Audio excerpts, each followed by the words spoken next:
Good morning, everyone, and welcome to the virtual service of the Unitary Universalist Church of Buffalo. My name is Bobby Withrow, and together with Eve Holberg, we will be leading this morning's service. And both of us have the honor and privilege of serving this church as worship associates. This church is a place where we need not think alike to love alike, where we come together to grow in our faith as we travel this journey we call life together. One quick thing before we get started this morning, the weekly e-blast did go out on Friday, but be sure to check your spam folders. It looks like a lot of people had theirs go into their spam folders in their email. So check that. You can find out all the other happenings that are going on and just general things in the greater UU world in general. One other very exciting announcement before we start. We are finally reopening for in-person services next week. So this will be our last Zoom service, sort of. After 16 months of solely Zoom worship, we'll be starting to transition to in-person services on July 4th. Now, we are still going to have Zoom services, streaming on Zoom for those who are not able to go back to in-person services, or those who cannot if you're far away, or if you're unable to make it for other reasons. This will allow us to increase access for our members, our friends, and promoting the general outreach of this liberal faith of ours. If you do attend the in-person services, masks will be required and social distancing guidelines will still be followed. There's also other information about it on our website. Okay, now back to the usual Zoom stuff that we've heard for a year. None of you can hear or see each other, only myself and Eve. You can chat with each other during the whole service by clicking chat at the bottom of your screen. And we also have closed captioning available. You can click on the CC button at the bottom of the screen to disable them or change the size of the captioning to better read the captions. And as usual, a virtual service cannot be put together without the help of a wonderful cast of people. I'd like to thank all of our tech team for this past year and the extraordinary work that they have done. Josh Disick, John Petroselli, Justin DeClean, Karen Streech, who's put together all of our wonderful graphics. And today are Tracy Castman, who is filling in for me on our play-by-play in the chat, so we know what's going on and when. And also for our fabulous music staff for putting together everything that they do and making wonderful music for all of us. And now I'm going to turn it over to Eve for just a few more announcements. Announcements. We have announcements. Vespers. Each Friday outside of the garden entrance of the church, we are having Vespers. At 7 p.m., meet outside, stay for community, music, candlelight, poetry, and meditation. LGBTQ Affirming Interfaith Service today at 2 p.m. in Oppenheim Park. This has been put together by Niagara Pride, affirming the inherent worth and dignity of LGBTQ people. Religious leaders from multiple faiths will be present and speaking. Details in the chat. Jesse Downs' opera premiered last evening, and there's one more performance today at 1 p.m. Today at 2 p.m. Jesse's opera, The Second Sight, will be performed in our very own sanctuary. Tickets are still on sale, and you need to buy them ahead of time. The link is in the chat. Multi-generational families are gathering on the church lawn at 12:30 every Sunday. So come on down, bring a picnic and a blanket or chairs for playtime, stories, games, and other activities. Masks are required except when eating on your blanket. At least one parent or guardian must be present per family, please. The church will be open if restrooms are needed. All are welcome to this informal gathering. Contact Catherine Gillette Cockerell for more information, and her email is in the chat. Thank you to everyone who participated in Flower Communion last week. We collected oodles of toiletries and non-perishable groceries for Evergreen Health Services Food Pantry, thanks to your generosity. And finally, our last announcement, coffee hour, right after the service. There you will be able to see and hear each other. It's different Zoom sessions, so right after this service, close this Zoom webinar and open the link to the new session to enjoy fellowship with each other. The link is in the chat and will be posted again at the end of the service. Now, let's put aside the rest of our lives as best we can and enter into a spirit of worship together. Our call to worship this morning is A Spacious Welcome by Reverend Sherry Woodbury. Welcome who come in friendship, who long for genuine community. May you be graciously received here as your authentic self. Welcome who come in curiosity, full of questions, or simply open. May you embrace wonder and encounter new delights. Welcome who come heavy with fatigue, weary from the troubles of the world or the troubles of your particular life. May you rest and be filled in this sacred space. Welcome who come with joy for flowing rivers and gentle breezes, for changing skies and great trees. May the grace of the world leave a lasting imprint in you.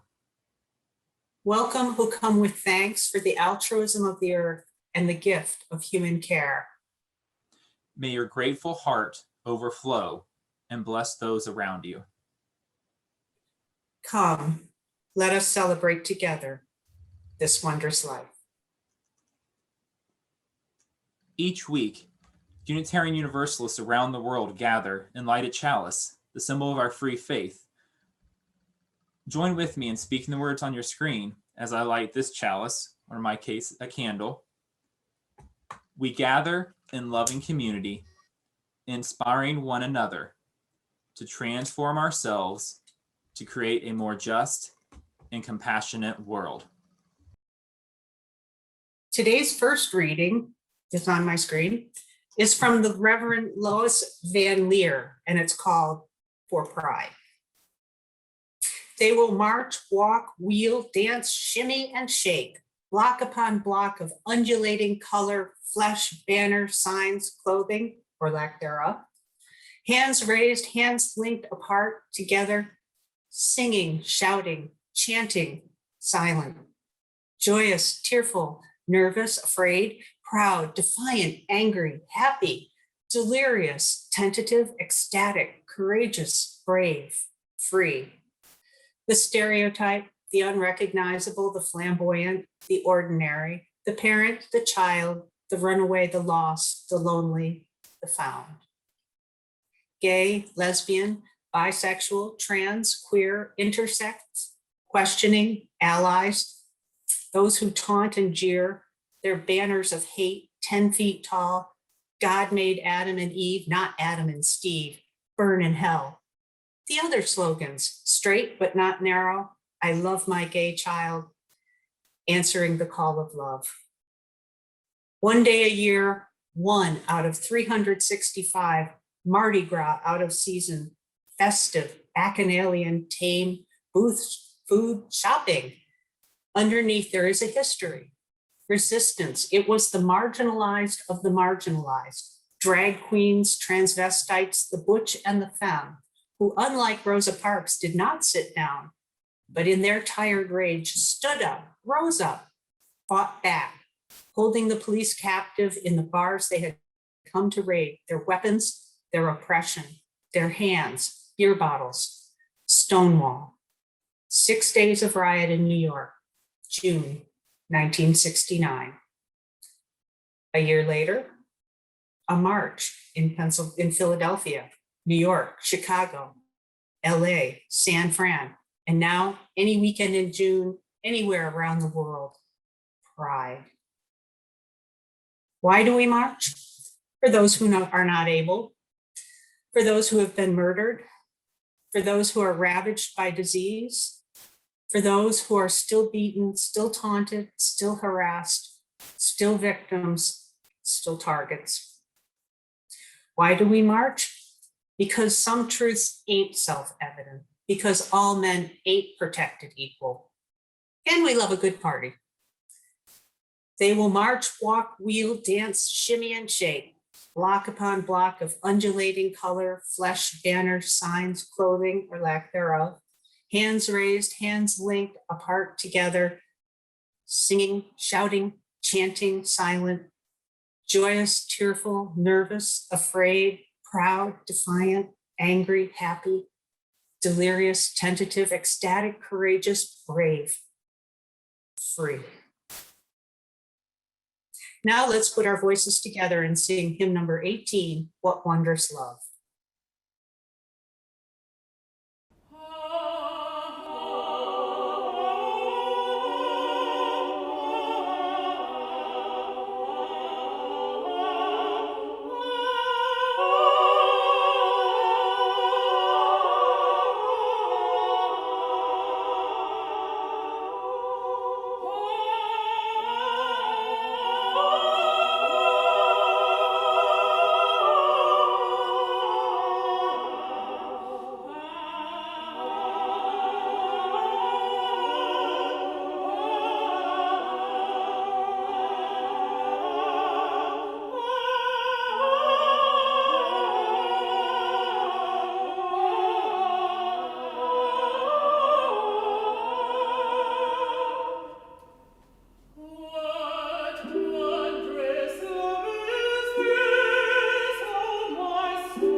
Every week for our offering, we take a good portion of it and give it away to a deserving social justice cause or organization outside our church walls.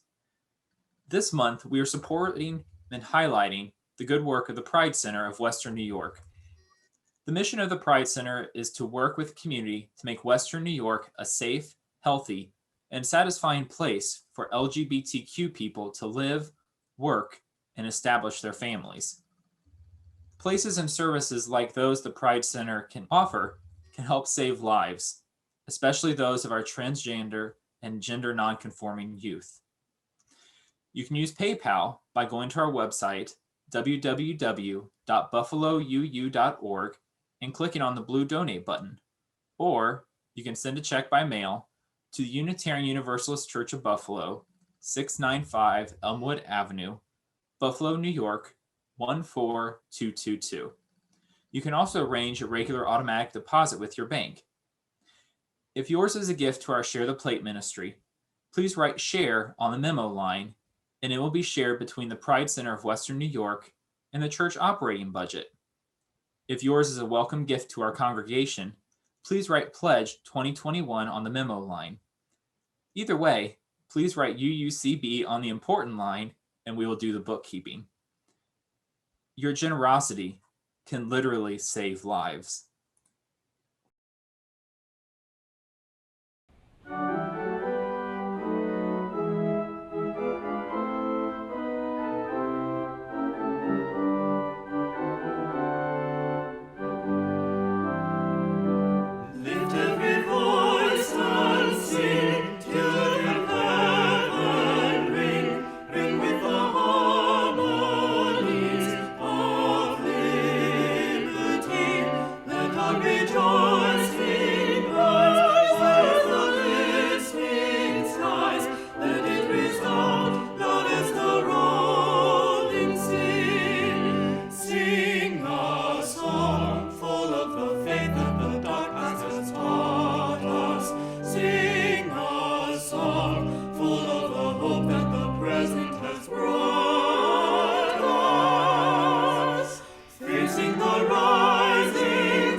This morning's second reading is from a sermon called Remaining Awake Through a Great Revolution. The Reverend Dr. Martin Luther King Jr. gave this sermon at the National Cathedral on Sunday, March 31st, 1968. It was his last Sunday sermon before he was assassinated 4 days later in Memphis. Let me close by saying that we have difficult days ahead in the struggle for justice and peace, but I will not yield to a politic of despair. I'm going to maintain hope as we come to Washington in this campaign. The cards are stacked against us. This time we will really confront a Goliath. God grant that we will be that David of truth set out against the Goliath of injustice, the Goliath of neglect, the Goliath of refusing to deal with the problems, and go on with the determination to make America the truly great America that it is called to be. I say to you that our goal is freedom, and I believe we are going to get there, because however much she strays away from it, the goal of America is freedom. Abused and scorned though we may be as a people, our destiny is tied up in the destiny of America. Before the Pilgrim Fathers landed at Plymouth, we were here. Before Jefferson etched across the pages of history the majestic words of the Declaration of Independence, we were here. Before the beautiful words of the Star-Spangled Banner were written, we were here. For more than 2 centuries, our forebears labored here without wages. They made cotton king. They built the houses of their masters in the midst of the most humiliating and oppressive conditions. And yet, out of a bottomless vitality, they continued to grow and develop. If the inexpressible cruelties of slavery couldn't stop us, the oppression that we now face will surely fail. We're going to win our freedom because both the sacred heritage of our nation and the eternal will of the Almighty God are embodied in our echoing demands. And so, however dark it is, however deep the angry feelings are, and however violent explosions are, I can still sing, "We shall overcome." We shall overcome because the arc of the moral universe is long, but it bends towards justice. Everyone, take a deep breath with me. In and out. All around this city, this county, this country, this world, we have all done something together. It may have been something as simple as taking a collective breath, but it can mean so much more. It means that we are all connected. Even though we are staring into separate screens on phones, on tablets, laptops, and desktops, we were still connected by that single, simple breath. The connections brought about by togetherness are things that we have been lacking over the past year, and that time is slowly coming to an end.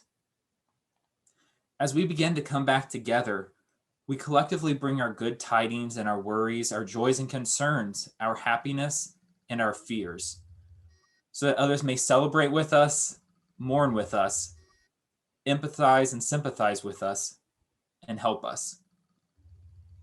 This morning, our harps are with Gigi Hellowell and her family, as her mother, Georgia Pooley, marks a transition in her life. And today we especially hold dear in our hearts the family and friends of George Block, beloved member of the choir and longtime member of our congregation, who sadly passed away this past Monday. I now invite all of you to enter into a moment of silence, a moment of reflection, or a moment of meditation, as you put into the chat the things which you will bring with you to our collective time together, the good and the bad, for all that is our life.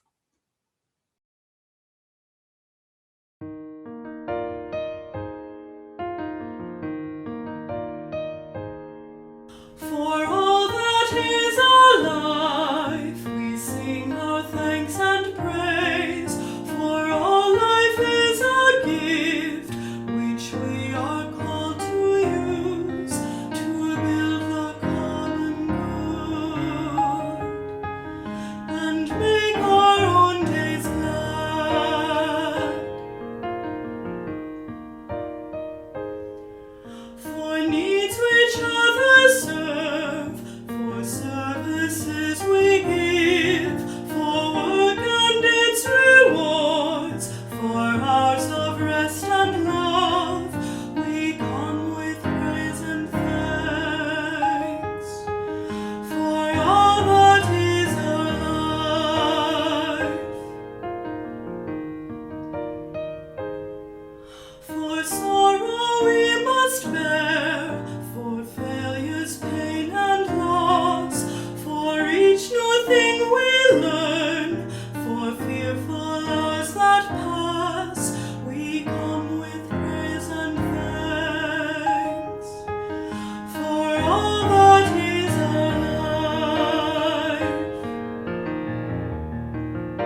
So, today is the last Sunday of this Pride Month.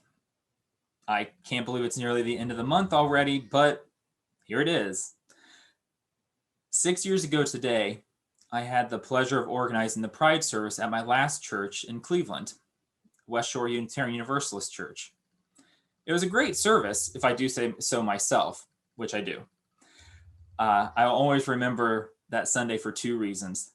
The first was that the Obergefell decision was handed by the Supreme Court the day before, declaring that marriage equality was the law of the land, including in Ohio, finally. Rest in power, RBG. I remember getting to talk about it in front of the congregation and hearing people clap, cheer, and seeing couples that had been married in other states finally have their marriages recognized in Ohio. And just the thought that other couples would finally be able to experience that same event in that state. The second reason I always remember that Sunday is that my boyfriend was sitting in the front pew.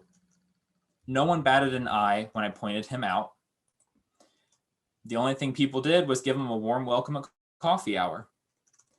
Then 3 years later, my parents walked me down the aisle in that sanctuary, and I married that same guy. All was right in the world that day, 6 years ago. Love won. But was all right in the world? Same-sex couples could now get married, but they could still be kicked out of housing or fired from a job. You know, there was a saying, get married on Saturday, be fired on Monday. That's clearly not right. Let's add in our trans, non-binary, and our queer siblings. They could experience the same situations of being kicked out of their home or being fired from a job in even more states.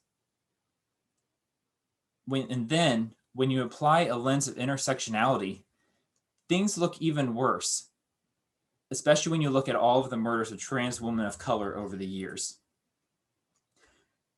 At least 21 Black and Latinx trans women of color have been killed so far this year. We're not even halfway through the year, and it's at least 21, and these numbers are often underreported. At least 21 beautiful trans women have been taken away from us just this year. May they rest in power, and may people always say their names. The Bible tells us that weeping may endure for the night, but joy cometh in the morning. This doesn't mean that all will be good soon, but that sooner or later, things will be good. But when? The same thought is echoed by Theodore Parker, a Unitarian minister who spoke these words in the 1850s. Look at the facts of the world. You see a continual and progressive triumph of the right. I do not pretend to understand the moral universe. The arc is a long one. My eye reaches but little ways. I cannot calculate the curve and complete the figure by the experience of sight. I can divine it by conscience. But from what I see, I am sure it bends towards justice. Things refuse to be mismanaged long. Jefferson trembled when he thought of slavery and remembered that God is just. Ere long, all America will tremble. Shortly after was the start of the American Civil War. During the second reading earlier, Eve spoke the words of the Reverend Dr. Martin Luther King Jr., where he also talked about the arc of the moral universe bending towards justice. That was in 1968. And in 2009, President Obama spoke about history bending towards justice. We've been hearing about this moral arc reaching justice for 170 years. When will it finally reach it? I am tired of waiting. I am tired of seeing Black men killed by police. I am tired of reading articles of trans women being murdered. I am tired of hearing Latinx people being called rapists. I'm tired of gay couples being attacked. I'm tired of Asians being beaten. I am tired of Native Americans having their lands destroyed. I am tired. So tired.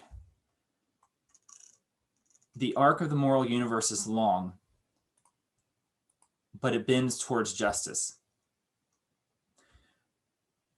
When I hear that sentence, I am filled with hope, hopeful for the future, hopeful for the just future for all, and I cannot wait. I cannot wait to see a just future where health issues and bills don't bankrupt the couple next door.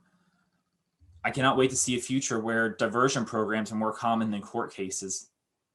I can't wait to see a trans woman of color get keys to her new apartment. I can't wait to read news articles about food banks having to close their doors. I can't wait to hear about the new Asian market that had a line out the door on its opening day. And I can't wait to see a Black man not being questioned by police just because of where he is standing. I am hopeful for the just future. I sit back and I wait. I wait for it to happen. Everyone tells me that it is going to happen. I just need to wait around long enough for it to happen. And so I sit here, I become complacent. I let my guard down. Others start to do the same thing. We lose focus, we lose concentration. Forces out there start to coalesce and organize. These forces start tearing down the progress that we have made bit by bit. Progress that has taken us decades to make is torn down in a short period of time until the life we expected to live looks like nothing we have seen in recent times. The arc of the moral universe is long, but it bends towards justice. How does it do that when we see injustice after injustice happening everywhere, to people we know and love, to ourselves? Times like these where I cling to the 7, hopefully soon to be 8, principles of our Unitary Universalist faith. Our first principle, the inherent worth and dignity of every person. The second principle, justice, equity, and compassion in human relations. Our third principle, acceptance of one another and encouragement to spiritual growth in our congregations. The fourth, a free and responsible search for truth and meaning. The fifth, the right of conscience and the use of the democratic process within our congregations and in society at large. The sixth, the goal of world community with peace, liberty, and justice for all. Seventh, respect for the interdependent web of life of which we are all a part. And finally, the 8th principle that I hope will join the other 7 soon. Journeying towards spiritual wholeness by working to build a diverse, multicultural, beloved community, by our actions that accountably dismantle racism and other oppressions in ourselves and our institutions. All of the congregations of Unitarian Universalism and the Unitarian Universalist Association affirm these principles.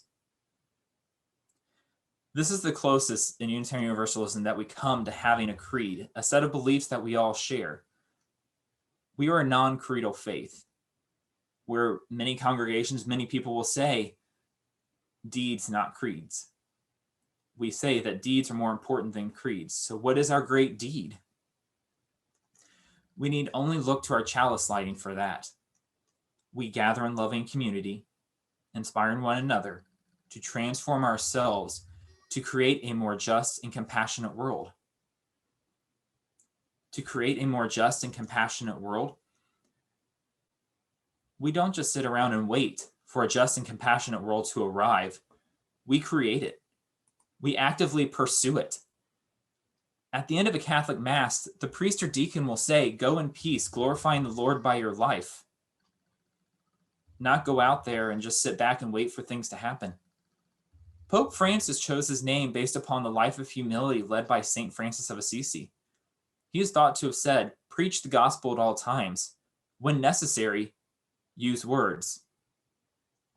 Unfortunately, we also later found out that he never spoke these words. But he did say these: "It is no use walking anywhere to preach unless our walking is our preaching. As for me, I desire this privilege from the Lord, that never may I have any privilege from man, except to do reverence to all, and to convert the world by obedience to the holy rule, rather by example than by word." Religion is a belief in our faith. St. Francis of Assisi believed in his faith. He didn't just preach it, he lived it. The faith of my version of Unitarian Universalism is a strong belief in a just world. this world in which we live right now. Our principles compel me to act, to take an active role in working towards that just future.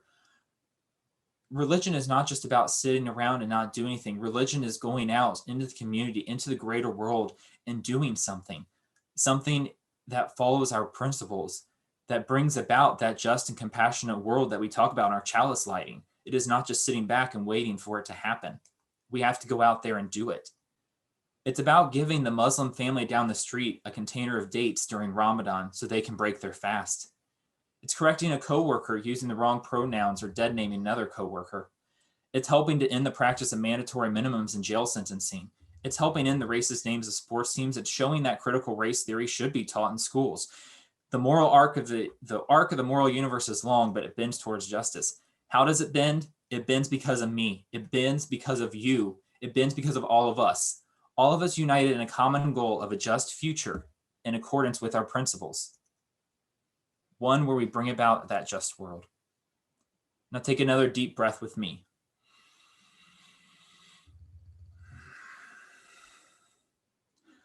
Let that shared breath be the start of our shared fight into living our lives according to our principles and following our faith, our religion, to bring about the bending of the arc towards justice. And tomorrow morning, when we look east and see the rising of the sun, let it be the dawning of a new day where we get to work, helping to bend that arc towards justice. The arc of the moral universe is long, but it bends towards justice. We know that. The work must be done. We will do it. Let's get to work. May it be so. And now let us join together in singing hymn number 226, People Look East.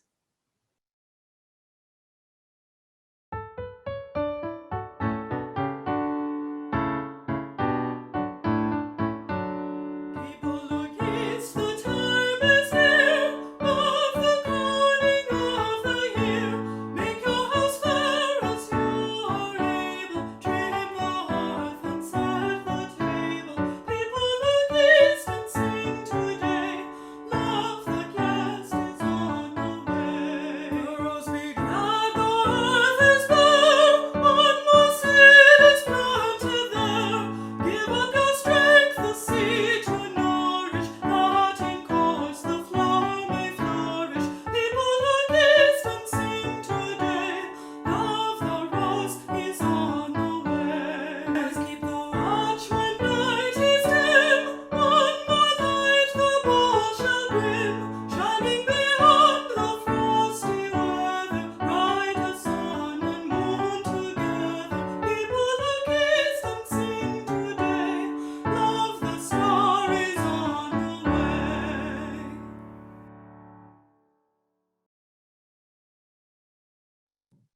Please join me in reciting the words we use as we extinguish our chalice. As we extinguish the flame of this chalice, may we carry its light with us into the world in the power of peace, faith, justice, and love. As people look east, it may be hard to see the end of the arc as it bends towards justice, but it does. I have to believe that it does. For me, for my family, for my friends, for our community, for everyone. But we cannot sit idly by while other forces seek to unbend that arc and keep it away from reaching its glorious end. We must go out from this time in this place protesting, speaking up, and acting out so that all of us may see the end of that arc. We cannot wait. The work must be done, and we must do it. This is what our Unitary Universalist faith calls us to do, tells us to do, and expects us to do. We are in covenant with each other to make the world a better place for all. And that better place will only exist when that arc finally reaches justice. Now may you go forth from this place knowing that you are good and knowing that you are loved. May you go out from among your community blessed and be a blessing to others. Though we have extinguished the flame of our chalice, we have not extinguished the light of truth, the warmth of community, or the fire of commitment. These we carry with us until we meet again. May it be so, and amen.